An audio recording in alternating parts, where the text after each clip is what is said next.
జై శ్రీకృష్ణ అండి. ఈరోజు నేను చేసేది రీల్ ఏదైతే ఉందో వీడియో, ఇది చాలామందికి నచ్చకపోవచ్చు. ఎందుకు అంటే లవ్ మ్యారేజ్ చేసుకుంటే తప్పు లేదు, నేను కాదనను. కానీ దాని తర్వాత అబ్బాయిలు అమ్మాయిల కంటే ఎక్కువ సఫర్ అవ్వాల్సి వస్తుంది.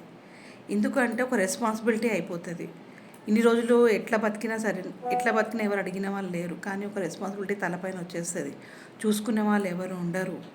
ఏ బాధ వచ్చినా చూసుకునే వాళ్ళు ఎవరు ఉండరు. ఫైనాన్షియలీ నువ్వే చూసుకోవాలా, తనకేమైనా చూసుకోవాలా, నీకేమైనా చూసుకోవాలా. ఒకవేళ ఫ్యామిలీ పరంగా ఏదైనా ప్రాబ్లమ్స్ వచ్చినా నువ్వే చూసుకోవాలా.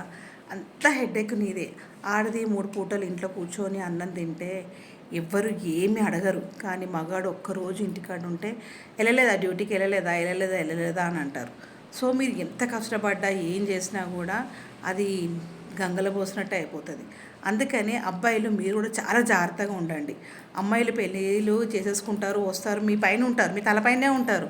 కానీ రెస్పాన్సిబిలిటీ అంతా ఇంకా మీదే కదా.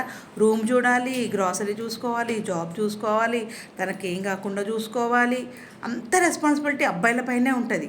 అబ్బాయిలు చాలా జాగ్రత్తగా ఉండండి. పెళ్ళిళ్ళు చేసుకునే ముందర రెస్పాన్సిబిలిటీస్ అన్నీ ఉంటాయి. దానికి అన్నిటికీ తట్టుకుంటేనే చేసుకోండి, లేకపోతే చేసుకోకండి. జై శ్రీకృష్ణ.